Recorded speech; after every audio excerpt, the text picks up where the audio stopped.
Na verdade, nós não iremos dar hoje continuidade ao assunto da semana passada, porque foi um estudo à parte.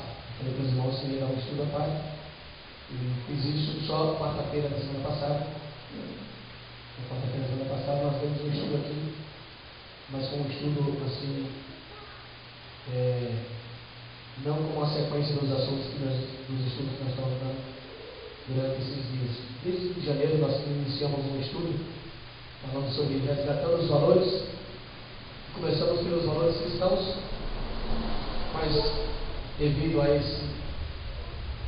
ao assunto da mídia, falando sobre a eleição do Papa, enfim, nós trouxemos aqui um estudo na quarta-feira da semana passada sobre quem foi o primeiro Papa, como diz a Igreja Católica Apostólica Romana, que Pedro foi o primeiro Papa, mas a Bíblia e a história dizem outra coisa, e quem veio, na quarta-feira passada, não vou repetir, quem veio, participou do estudo, quem não veio está na internet, se quiser assistir pelo YouTube, está no YouTube, quem quiser assistir, está lá. Eu não vou repetir mais porque nós vamos dar continuidade ao estudo que nós estávamos trazendo aqui desde janeiro, resgatando os valores e começando pelos valores cristãos. Não é um tema único. O tema geral é resgatando os valores. Esse estudo, eu percebi que ele é um estudo assim extenso, mas nós começamos pelos valores cristãos. Eu não sei até onde vai, porque eu não cronometrei, eu não fiz assim não fiz assim, como se diz, um cálculo, para saber até onde nós iremos. Mas aonde nós tínhamos parado, na quarta-feira da semana retrasada, nós tínhamos parado, nós estamos falando sobre o fruto do Espírito. Estamos começando aqui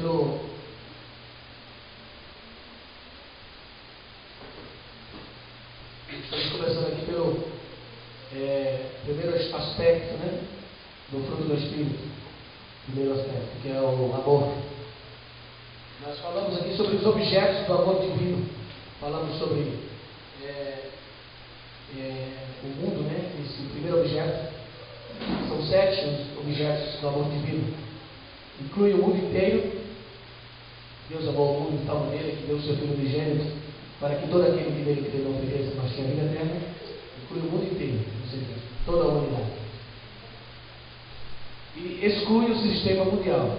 Parece até um paradoxo, quando você fala inclui o mundo inteiro e exclui o mundo, Quando fala inclui o mundo inteiro, se refere aqui à palavra o sistema social, a humanidade. Deus amou a humanidade. Agora, quando fala exclui o mundo, ou o sistema mundial, se refere aqui ao sistema maligno, fomentado e governado por Satanás e seus demônios. Já é outro aspecto, já é o sentido de cosmos, não eu encomendo.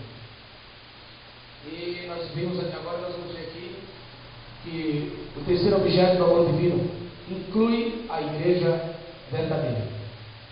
Eu vou pedir aos irmãos que abram a sua Bíblia em Romanos, capítulo 5, versículos 9 e 10. Romanos, capítulo 5, versículos 9 e 10. Tiago, pega aqui o microfone aqui. Vocês vão me ajudar aqui lendo também.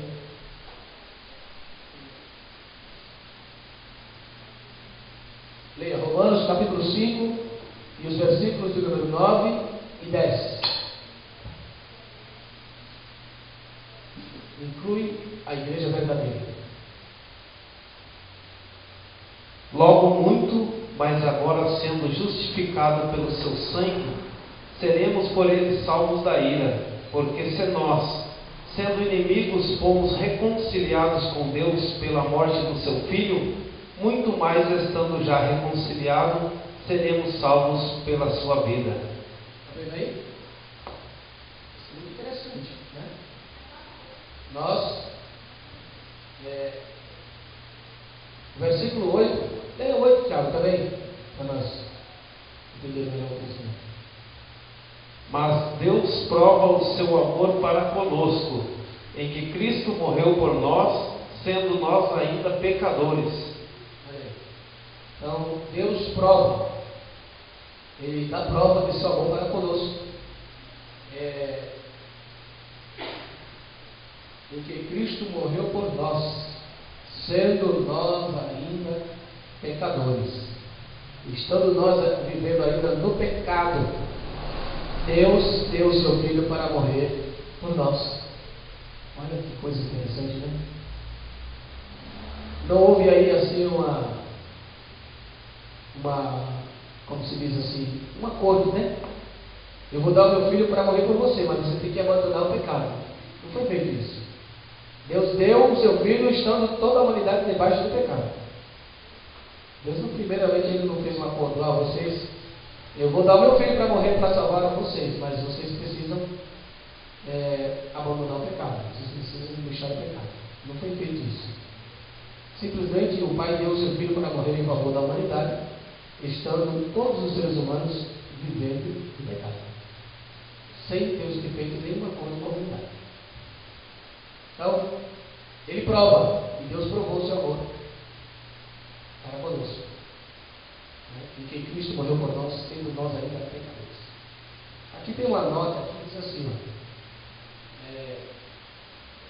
versículo número 9, diz assim: se Cristo morreu por nós enquanto ainda éramos ímpios, pecadores e inimigos, quanto mais Ele fará por nós agora que fomos reconciliados e nos tornamos justos e amigos.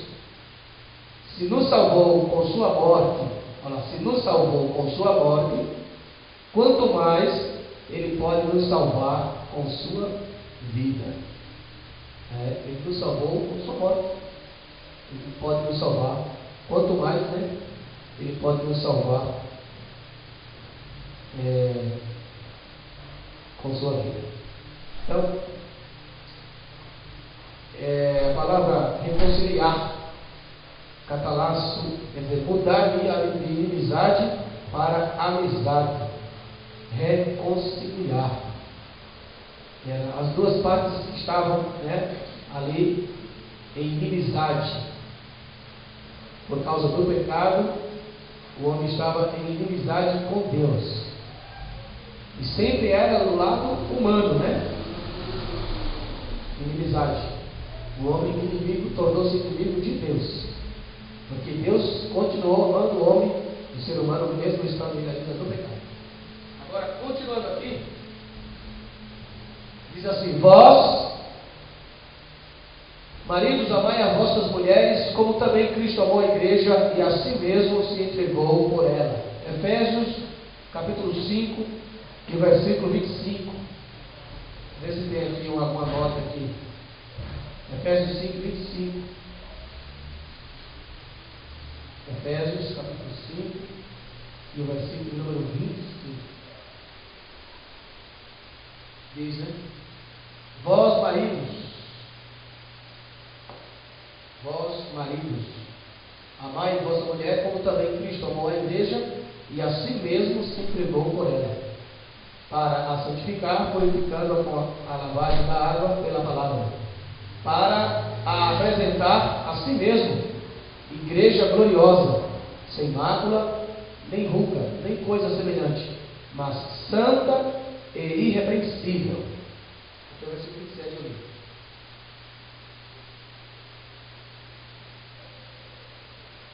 Vamos continuar aqui. Não tem muita coisa aqui. Diz assim: Ele ama os seus, ainda que eles possam se desviar. Como está revelado na cena ligada com o retorno do filho pródigo. O pai amou o filho, mesmo ele tendo ido embora. E o pai nunca esqueceu-se do filho. Na parábola é dito que o pai, ele ia lá na frente da casa, olhava na porta, se o filho estava vindo, Ou seja, o pai com saudade do filho, querendo que o filho voltasse para casa, para o seu lar. Deus ama a todos, mesmo aqueles que já se desviaram dos caminhos do Senhor. Deus continua amando-os. uns aos outros, Deus permanece em nós. E o seu amor é em nós aperfeiçoado. 1 João, capítulo 4, e o versículo de número 12. Já li o texto. Por esta compaixão divina de uns pelos outros, o cristão atesta a realidade de sua profissão, e isto diante do mundo. Jesus falou: um novo mandamento vos dou. Aleluia. Eu vou abrir lá em João, lá, né? Mas nós vemos esse texto. Um novo mandamento vos dou.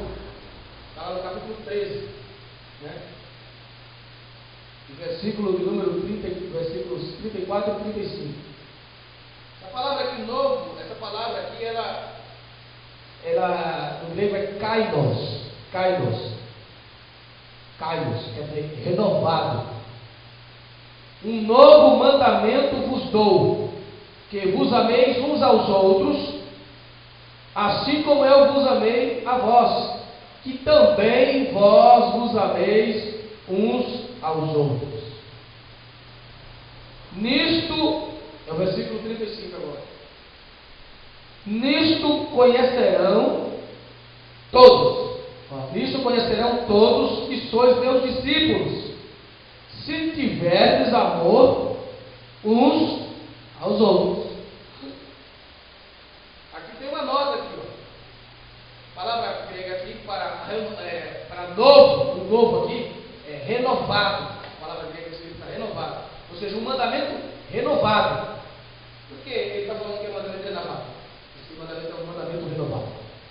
Diz assim: esse é o mesmo mandamento de Levítico, capítulo 19, e versículo 18. Ele foi renovado. Jesus deu um novo conceito, né? Uma nova.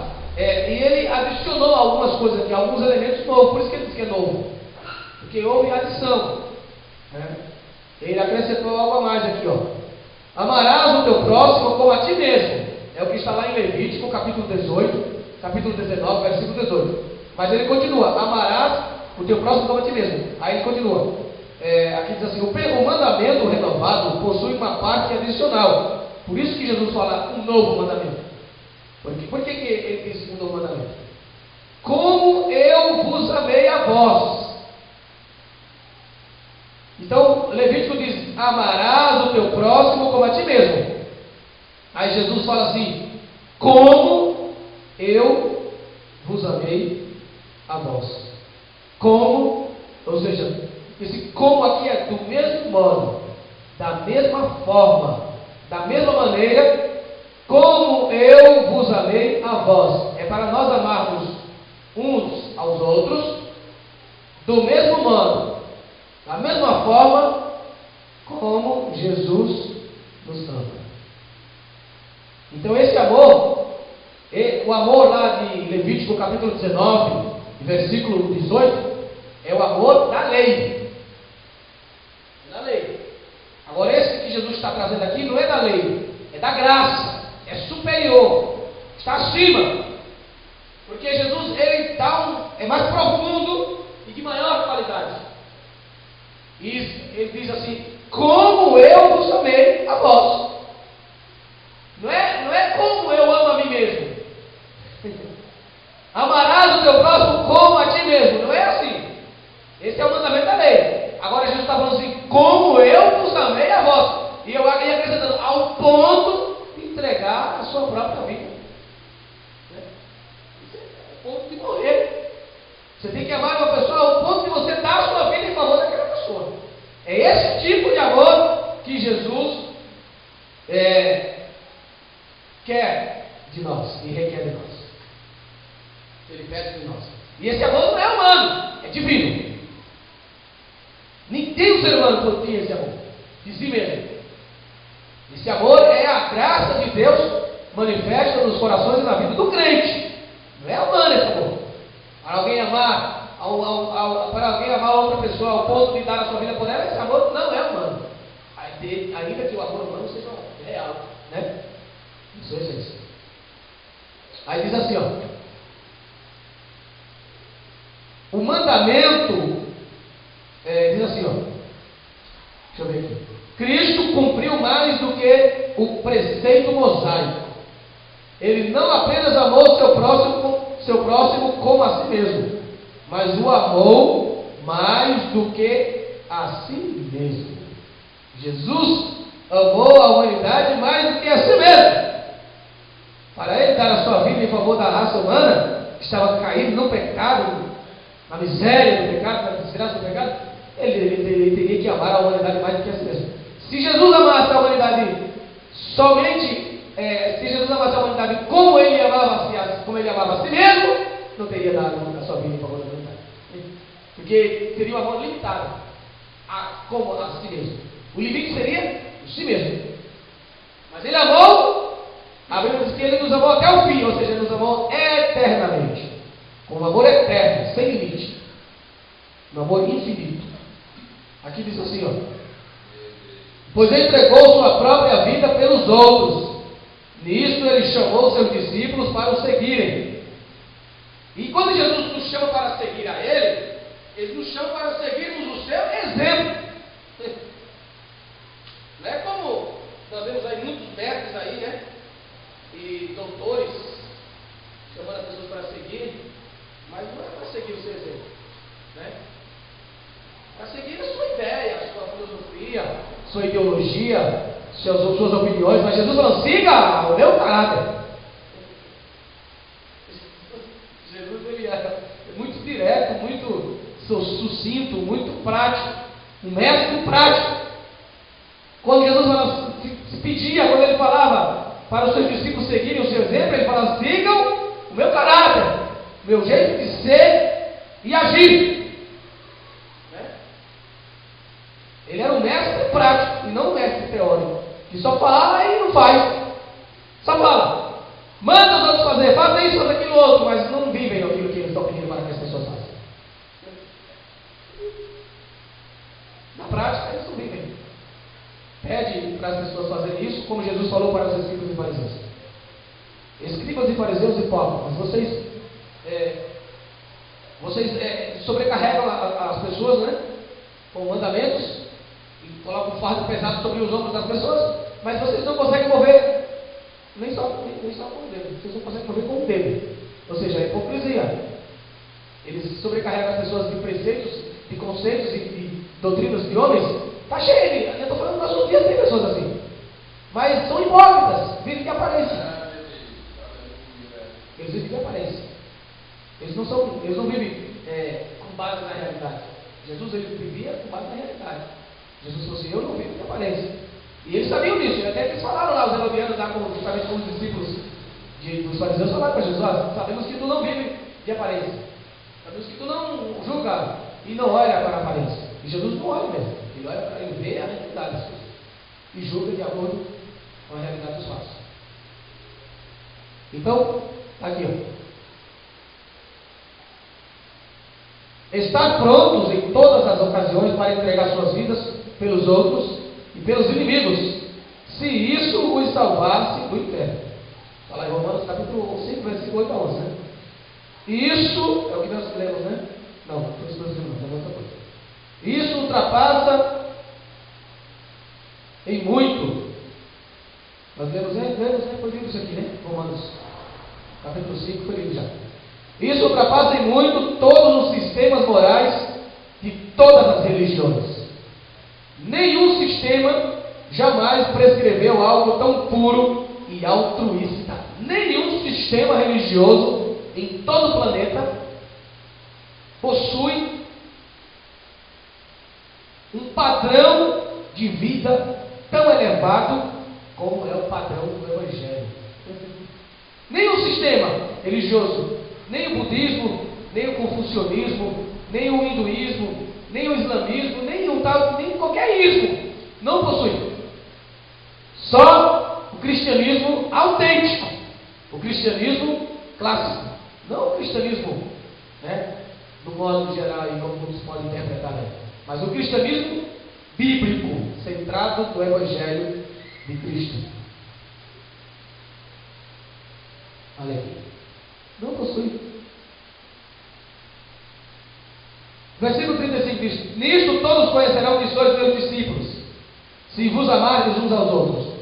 Praticamente, parafraseando o versículo 35 aqui, Cristo disse a eles, Jesus falou mais ou menos assim: vocês têm sido ambiciosos, invejosos e lutando pela supremacia. Isso não pode continuar assim. Vocês devem amar como eu amei. Através disto, todos os homens saberão que vocês são crentes. Os discípulos de diferentes mestres eram conhecidos pelos seus hábitos ou algum credo ou rito particular.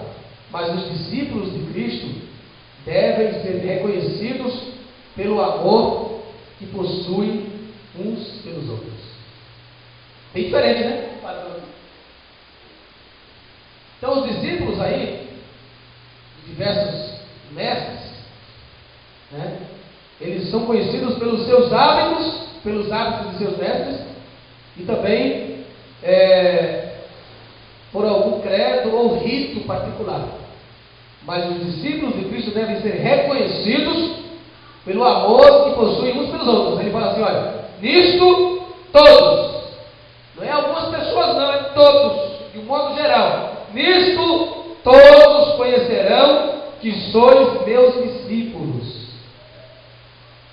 Quando? De que modo? Qual é a condição? Se vos amardes uns aos outros.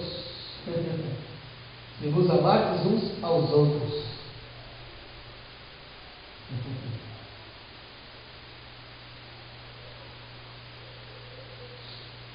Vamos continuar aqui. Tal amor divino é também um teste de irmandade em Cristo. Tal amor divino é também um teste de irmandade em Cristo. É um teste de irmandade em Cristo. Olha aqui. Nisto, de novo ele fala, nisto conhecemos o amor que Cristo deu a sua vida por nós. Nisto conhecemos o amor, conhecimento que Cristo deu a sua vida por nós. E nós, não termina aí, e nós devemos dar a vida pelos irmãos. Aqui está, né, essa realidade, essa verdade do Evangelho. Está lá em 1 João, está lá em... Aí diz assim, continuando, 1 João capítulo 3, versículo 16, diz assim: quem, pois, tiver bens do mundo, e vendo o seu irmão necessitado, lhe fechar o seu coração, como permanece nele o amor de Deus? Quem, pois, tiver bens do mundo, e vendo o seu irmão necessitado, lhe fechar o seu coração, como? É uma pergunta. Permanece nele o amor de Deus? E está cheio de pessoas assim. Está cheio de pessoas assim. Teve uma época aí que eu já passei por muitas fases críticas, assim, financeira, na área financeira. E teve uma época que eu estava desempregado, estava passando uma prova muito grande. E um abençoado meu irmão, vou falar qual que é a função dele, mas eu vou falar que meu irmão. Ele sabia da minha situação. E ele falou para mim assim: está na prova, né? Ele olhou para mim e falou: está na prova, né, bichão? Eu falei: tô. Mas eu falo isso, né? E eu falei: olha que camarada, para que falar isso, né? O que ele ganhou com isso? Ele falou: está na prova, né? Como assim, né? Está na prova, né? O negócio está tá bom não por lado, irmão, mas ele não fez nada para. Aqui, ó, né? Aqui, ó. Quem, pois, estiver bem no mundo e vendo o seu irmão necessitado e fechar o seu coração, como permanece nele o amor de Deus? Então tem irmão que vê você na prova e fala, eu estou na prova, né, irmão? Eu não estou. Eu posso ajudar o irmão, eu não ajudo, né, irmão? É como se ele estivesse falando assim, eu posso fazer alguma coisa pelo irmão, eu não faço. Por quê? Porque não tem o amor que Deus nele aperfeiçoado. Mas pastor, você está julgando não, irmão? Não? Eu estou. Mas pode. Pastor, tem autoridade para isso aí. Para que não foi constituído? Para isso. Para pregar, para ensinar, para instruir. Pastor, tem autoridade para isso aí? Estou baseado no meu conceito, na minha opinião própria, estou baseado na palavra de Deus. Mas como você vai dizer que o irmão não tem amor de Deus? Não tem. Porque o amor ele não é uma teoria. O amor não é um conceito, assim, uma ideia. O amor é vida. O amor é um estilo de vida. Amar é viver a vida de Cristo. Porque Cristo viveu o amor e Ele viveu amando. E nós temos que ser o exemplo dele, ou seja, nós temos que ser exemplo. Seguir o exemplo dele. Quando Jesus falou, sigam-me, está pedindo para seguir o exemplo. Está pedindo para seguir as suas ideias, simplesmente a sua maneira de pensar. Ele está pedindo para seguir o seu exemplo, a sua vida na prática. Vivam como eu vivo. Jesus quer que nós vivamos como ele viveu. É possível? É. Ele viveu no corpo. Ele viveu no corpo humano, ele viveu como ser humano. Ele não veio como Deus, só Deus. Ele assumiu a natureza humana. Tudo que ele fez na forma humana, como um ser humano. Era Deus em carne, mas era um ser humano, ele Deus em carne. É um padrão elevado? É. Como é possível viver essa vida? Essa vida não é nossa. Essa vida é de Deus. E como é possível? Deixar o Espírito de Deus que habita em nós, né? Deixar Ele nos mexer, deixar Ele nos usar. É só viver no Espírito, é só viver pelo Espírito, é só dar lugar ao Espírito, é só se entregar ao Espírito que nós viveremos esta vida. Não é com nossas próprias forças e esforços humanos, não é isso. Olha aí. Nós sabemos que já passamos da morte para a vida. Esse passamos da morte para a vida para estado de mudança. Nós sabemos, João diz, que já passamos da morte para a vida, porque amamos os irmãos. Então quem ama está vivendo num estado de vida, de união com Cristo, de união e de comunhão com Deus. E quem não ama está vivendo no estado de morte, de separação. A vida é um estado de união, de participação.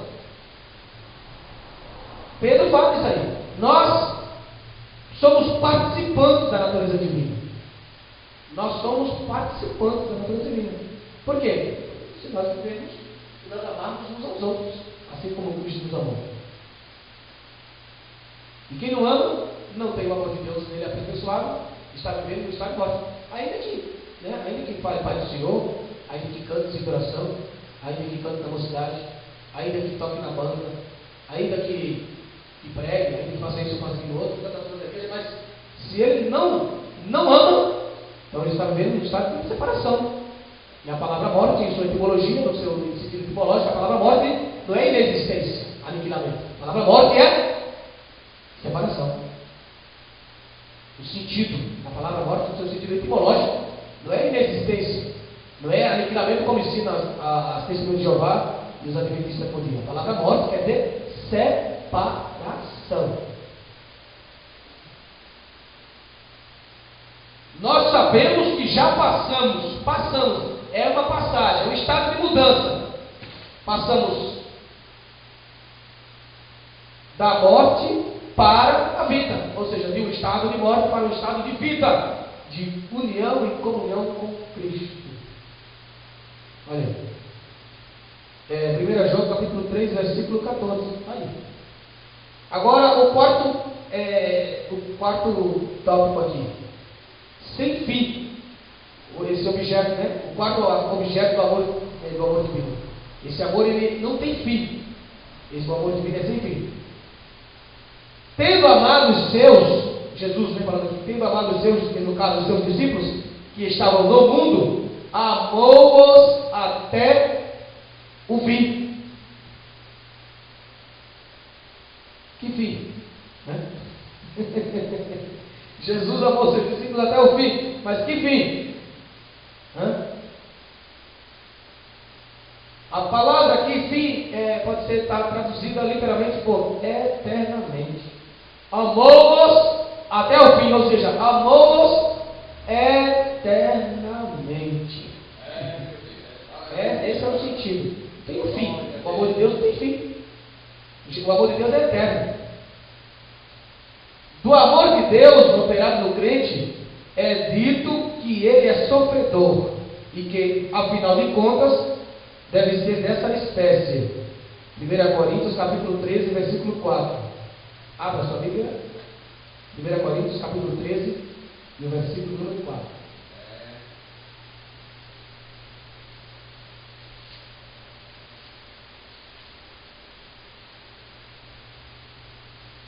Achou que achou pode ler. O amor é sofredor e benigno. O amor não é invejoso. O amor não trata com leviandade e não se ensoberbece. Pode ler mais, pode ler. São as características do amor. Leia até o versículo 7. Não se porta com a indecência, não busca os seus interesses, não se irrita, não suspeita o mal, não folga com a injustiça, mas folga com a verdade. Tudo sofre, tudo crê, tudo espera e tudo suporta. Isso mesmo. O amor é sofredor. Não é isso? O amor é sofredor. Essa é a natureza do amor, uma das características do amor. Isso é o estilo de vida. O amor é o estilo de vida, pois é o fruto do Espírito. Agora nós vamos aqui para o quinto tópico, o objeto do amor divino. O quinto objeto do amor divino, para com Israel. O objeto do amor divino. Israel como um objeto do amor divino. Está falando aqui dos objetos do amor divino, né?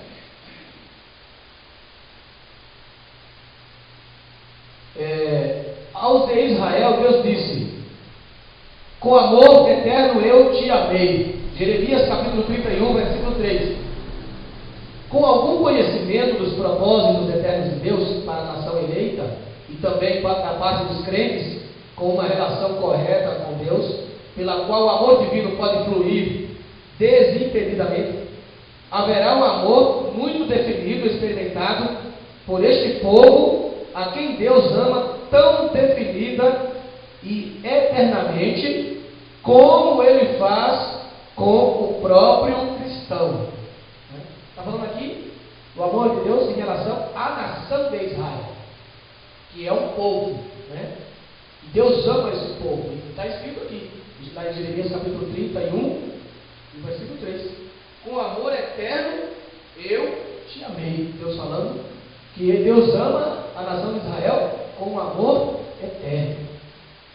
E Deus ama também a igreja com um amor eterno. Por quê? Porque o amor de Deus é eterno. Nunca acaba. Agora, o sexto aspecto, ou o sexto tópico, né? O sexto objeto do amor divino. Ele é sacrificial. Aqueles que experimentam o amor divino serão impelidos ao sacrifício com o fim de que outros possam ser salvos e edificados em Cristo. Está escrito aos cristãos: pois conheceis a graça de nosso Senhor Jesus Cristo, que, sendo rico, por amor de vós se fez pobre, para que pela sua pobreza fosseis enriquecidos. Está lá na segunda carta de Paulo aos Coríntios. capítulo 8, versículo 9. Tal atitude da parte do Filho de Deus para com as riquezas eternas deve, se reproduzida no cristão, afetar basicamente sua atitude para com as riquezas terrestres. Olha, se Jesus, sendo rico, aqui ó, e Paulo diz, vocês conhecem, ou não conhecemos? Paulo falou para a igreja de Coríntios, vocês têm conhecimento, vocês são conhecedores, e o Espírito está falando para nós nesta noite, vocês também têm conhecimento, vocês são conhecedores, vocês sabem que a graça de nosso Senhor Jesus Cristo, que sendo rico, por amor de vós se fez pobre. Como assim? Ele foi concebido no ventre de uma judia chamada Maria, e ela não era da realeza. Maria não era da realeza, né? Assim, no sentido de que ela fosse herdeira de algum trono, não. Ele veio quem era da realeza era José, não é? O filho não poderia herdar da mãe, mas do pai, o trono, né? Do sucessor, não tinha uma sucessor, porque o trono é dado ao rei, né? O trono não é dado à rainha, mas ao rei, né? Olha aí. Então, e Jesus nasceu numa manjedoura, ele se fez pobre, sendo rico se fez pobre, para que pela sua pobreza fossem enriquecidos. Tal atitude da parte do Filho de Deus para com as riquezas eternas, ele fez isso em relação às riquezas eternas, que é muito profundo.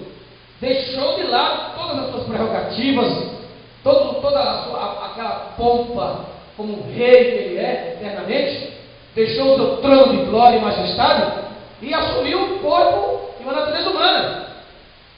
Se fez pobre, porque a natureza humana em relação à natureza divina é pobre. E o mundo dos humanos em relação ao mundo eterno de Deus é pobre. Jesus ali, ser concebido pelo Espírito Santo no arcabouço ali de Maria, no ventre de Maria, ele se fez pobre. E nasceu na manjedoura, no meio dos animais ali, se fez pobre. E não foi criado com luxo, não, foi criado como uma criança no meio de uma família pobre. José era pobre, José não era rico, ele era carpinteiro. Carpinteiro não era rico. Você já viu carpinteiro rico? Eu nunca vi. Só se for o dono da empresa de carpintaria. Olha aí. Olha lá. Se produzida no cristão, essa atitude de Cristo, afetar basicamente sua atitude para com as riquezas terrenas. Se produzida no cristão, deve, né? Se produzida no cristão, afetar basicamente sua atitude para com as riquezas terrestres. Eu já falei isso aqui já acabei de falar sobre isso aqui, né? Já falei sobre isso aqui já. Aqui, abaixo aqui, ó. Falei sobre vendo, né? Nisto conhecemos o amor, porque Cristo deu a sua vida na vez aqui não. Quem, pois, tiver bens no mundo e vendo o seu irmão necessitado de fechar o seu coração, como permanece nele o amor de Deus? É isso aqui que está falando aqui, ó. Deve, se reproduzindo no cristão, afetar basicamente sua atitude para com as riquezas terrestres. Se Cristo deixou as riquezas eternas por amor de nós devemos fazer, o mínimo que nós devemos fazer é ajudar os nossos irmãos que estão precisando da nossa ajuda em relação às riquezas terrestres. O mínimo, isso é o mínimo que nós devemos fazer. Isso é o mínimo que está aqui no texto aqui. Olha aqui. Não somente o amor de Deus é sacrificial em relação às riquezas celestiais. Ele é sacrificial com respeito à própria vida. Nisto conhecemos o amor, em que Cristo deu a sua vida por nós. Não somente em relação às riquezas celestiais. Jesus fez muito mais. Ele já havia deixado o céu, seu reino eterno, seu reino de riquezas sem fim. E depois ele ainda dá a sua vida por nós. Portanto, segue-se que nós devemos dar a vida pelos irmãos. O apóstolo Paulo testificou: digo a verdade em Cristo, não minto, dando testemunho comigo a minha consciência no Espírito Santo, que tenho grande tristeza e incessante dor no meu coração, porque eu mesmo desejaria ser separado de Cristo por amor de meus irmãos. Abrindo parênteses, Paulo está falando dos judeus aqui, meus irmãos judeus, israelitas, que são meus parentes segundo a carne. Olha, Paulo desejou ser amaldiçoado, separado de Cristo, amaldiçoado. O apóstolo sabia muito bem que não haveria uma ocasião para ele ser amaldiçoado, visto que o Senhor havia sido feito maldição por todos. E Gálatas faz isso aí. E Cristo se fez maldição por nós. Porque está escrito, Paulo diz, lá em Gálatas: maldito todo aquele que for pendurado no madeiro. E Jesus cumpriu essa profecia. Né? Olha aí. Mas ele poderia ainda estar disposto a ser feito maldição. Tal experiência é a realização direta do amor divino na vida humana, que deu Jesus para morrer sob a maldição e julgamento do pecado no mundo. Quando esta compaixão divina pelos perdidos é reproduzida no crente, e isto se torna a dinâmica verdadeira e suficiente para a obra de ganhar almas. Nós, falando de um modo geral, não estou apontando para ninguém aqui, eu estou falando nós, eu estou inserido dentro do contexto. Nós não estamos preocupados com as almas, nós não estamos preocupados com as coisas eternas, nós estamos primeiramente preocupados com o que é temporal, com o que é secular e secundário. Paulo, aqui está dizendo que na vida de Paulo, Paulo diz assim: não vivo mais eu. A vida de Paulo não era a vida de Paulo. Paulo não vivia mais a sua própria vida. Ele diz: não vivo mais eu. Ou seja, eu não vivo com a minha vida. Ele diz assim: mas é Cristo quem vive em mim. Eu vivo pela vida de Cristo em mim. Aleluia. A vida de Cristo foi gerada dentro de mim, e a vida que eu vivo, não vivo a minha própria vida. Essa vida que eu vivo a vida de Cristo, vivo pela fé no Filho de Deus. É uma vida de fé, esse é um estilo de vida. Vivemos pela fé, se é que realmente estamos vivendo, né? Quando essa compaixão divina pelos perdidos é reproduzida no crente, isto se torna a dinâmica verdadeira e suficiente para a obra de ganhar almas. Será que nós estamos realmente preocupados? Ou preocupados, né? Com as almas? Será que estamos preocupados? Será que nós estamos tendo tempo para se preocupar com as almas, né? Nos preocupamos com tantas outras coisas, né? Se preocupamos com cuidar da família, e nós temos que ter essa preocupação, ela não pode ir ao extremo. A ansiedade. Todos nós temos ansiedade. Não tem uma pessoa que fazendo estou ansioso, não estou cansado. Agora, todos nós temos ansiedade e preocupações. Só que essa preocupação ela tem que ter limite. Ela não pode extremar-se. Ela não pode ir ao extremo. E daí ela já. A ansiedade, quando ela passa do seu limite, ela já torna-se limite da ansiedade, ela passa para a insegurança. E a insegurança é a falta de confiança e de fé em Deus. Porque se eu me torno inseguro, então eu estou vulnerável a muitas coisas. Eu estou inseguro, então quer dizer que eu não estou confiando. Eu não estou crendo. Não estou crendo e confiando que Deus é todo poderoso e Ele cuida de mim. Não é que Ele vai. Deus não vai. Deus está cuidando de nós. Deus vai cuidar de você. Não, Deus está cuidando de você. Ah, mas o pastor não sabe o que eu estou fazendo. Não sei, mas o Espírito Santo sabe. E o Espírito Santo habita dentro de você. O Espírito Santo não está no céu, sentado no trono. Quem está sentado no trono é o Filho, está sentado à direita do Pai. O Espírito Santo está sentado dentro do trono dele, é o nosso coração. O Espírito Santo reina dentro dos nossos corações. Cristo reina em nós por meio do seu Espírito que em nós habita. Pois é o Espírito de Cristo que habita em você. Então o Espírito Santo não está bem pertinho de você, está dentro de você. O Espírito Santo está bem do seu lado, ele não está só do seu lado, está bem pertinho e dentro de você. Nós somos o templo do Espírito Santo, né? Então, para nós caminharmos aqui, vamos lá. O amor, esse é o sétimo e último objeto do amor divino. O amor divino, ele é puro e não recompensado. O amor de Deus não procura compensação e é tão santo em seu caráter quanto é aquele de quem ele flui. Quais os elementos humanos e perfeitos podem ser fundidos nele? Não seria fácil de definir. Mas em si mesmo ele vem do coração de Deus, que é simples e infinitamente digno.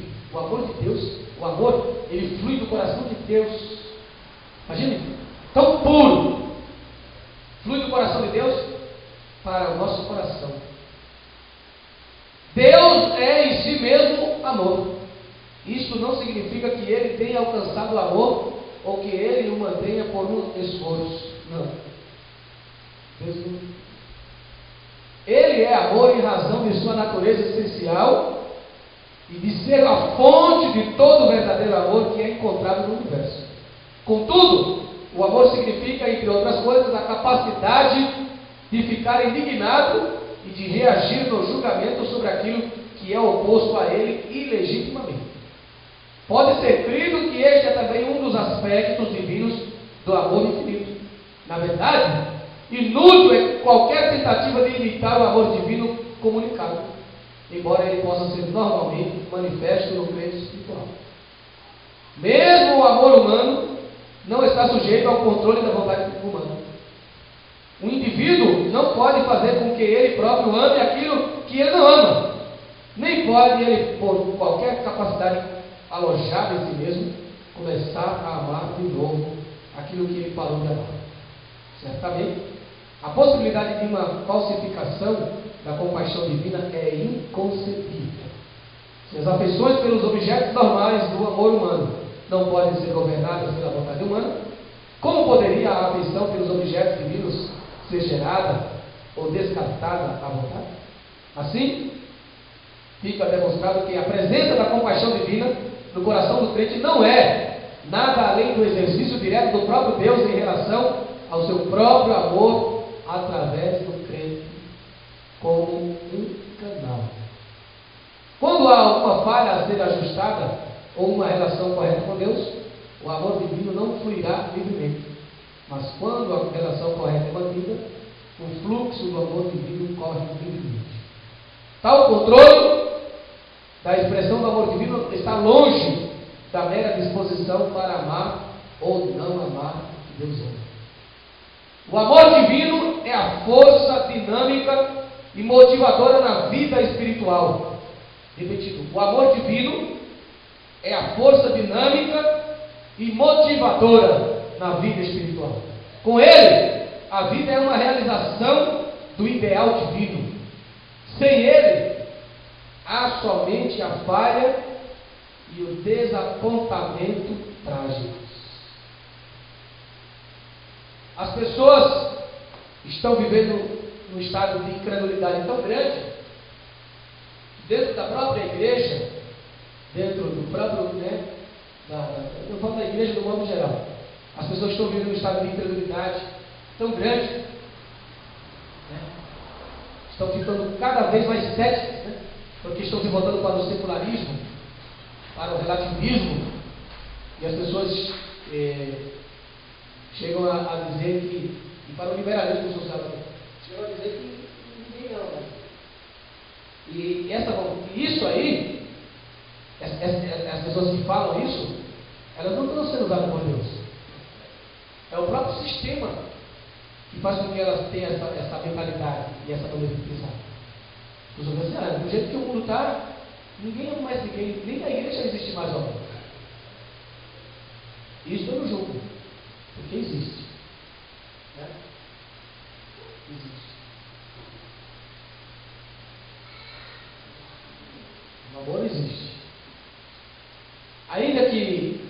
não exista nas proporções, nas dimensões em que Deus, né, é o ideal de Deus para o ser humano, para o crente, ainda que não se chegue a esse ponto, né, a esse nível, desse padrão, né, de dizer assim, não, o amor de Deus está arrebentando nos corações, ainda que não exista isso. Porque uma das características de que o amor está diminuído nos corações de muitos crentes, eu posso dizer que a frequência aos cultos é um sinal, é um dos indícios. Por quê, pastor Gustavo? Porque essa chuvinha aí, né, ela não mata ninguém. essa garoinha aí, essa chuvinha, cala aí, não mata ninguém. Tenho certeza absoluta, se tivesse aqui um pregador renomado, pregando aqui, falando que Deus ia dar casa para todo mundo, ia dar carro para todo mundo, emprego para todo mundo, né? Como uma época aí tinha um pregador que estava dando dentro de ouro para todo mundo aí, vocês podem atrair as pessoas. Então as pessoas, elas vivem baseadas, não numa fé realista, uma fé verdadeira, autêntica, mas uma fé circunstancial, né? Uma fé aparente. As pessoas procuram. É verdade? Todos os irmãos que não vieram ao culto hoje estão tudo trabalhando? Não. Como pastor Saco? Sim. Estão todo mundo trabalhando? Não. Tem crente nessa hora que está assistindo? Tá. Como pastor Saco? Eu sei. E o pastor, ele não é mero pastor. O pastor, ele tem espírito de profeta. Ele vê o que está acontecendo. Quem contou para o senhor? Ninguém. O pastor sabe. O pastor, ele é profeta de Deus também. Tem crente nessa hora que está sentado em casa, assistindo? Tem.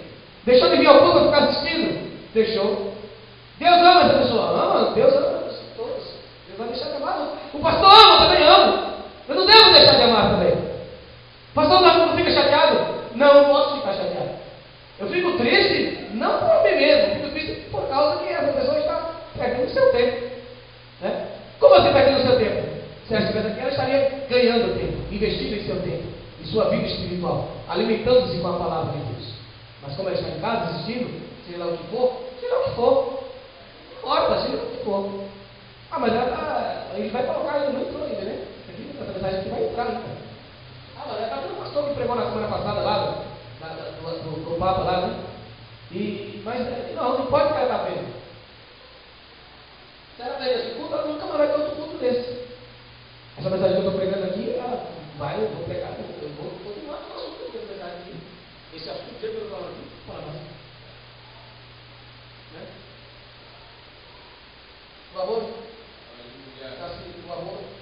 O amor, ele está, é como uma chama, né? Como uma fogueira. As pessoas não vai cultivando o amor, vai colocando lenha ali, né? Se você faz uma fogueira, você tem que colocar lenha.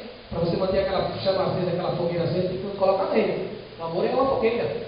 Eu estou comparando, né? Com uma fogueira. Você vai colocando lenha para manter aquela chama acesa em seu coração. Para manter aquele ardor, a chama. Se você parar de colocar lenha, vai esfriando. Crente parou de ver os cultos.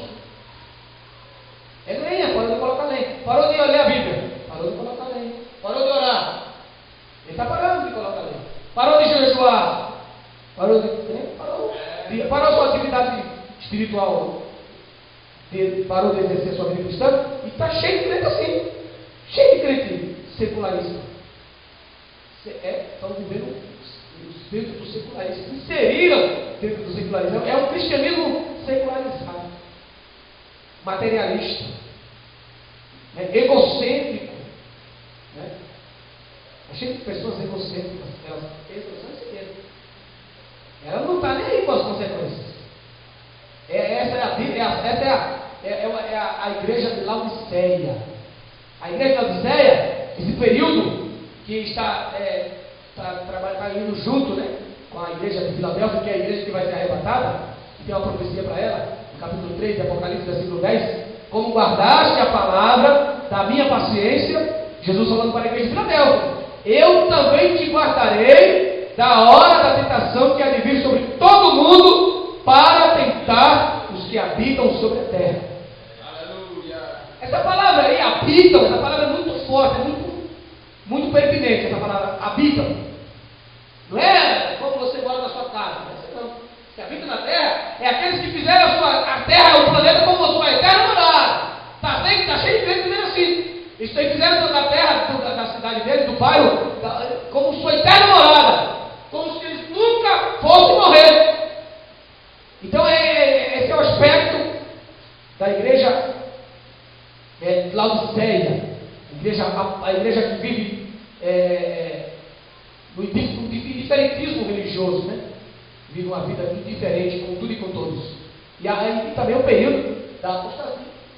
E os últimos dias, os dias que antecedem, os últimos dias, né? São caracterizados por um período de grande apostasia. Os últimos dias que antecedem o arrebatamento da igreja são caracterizados por um período de grande apostasia. E a apostasia não é no mundo, a apostasia é dentro da igreja. A apostasia é o abandono da fé. Falando de cristãos, a apostasia é o abandono da fé. Abandono da fé em Cristo. Está cheio de pessoas que. Não estou falando que os crentes ficarem em casa se viraram a porta. Eu estou falando sobre que nós estamos vendo um período de grande apostasia. Estou falando que o crente está em casa e vem para a igreja. Mas se ele continuar assim, não vem nunca para a igreja, ele vai ficar realmente, né, indiferente.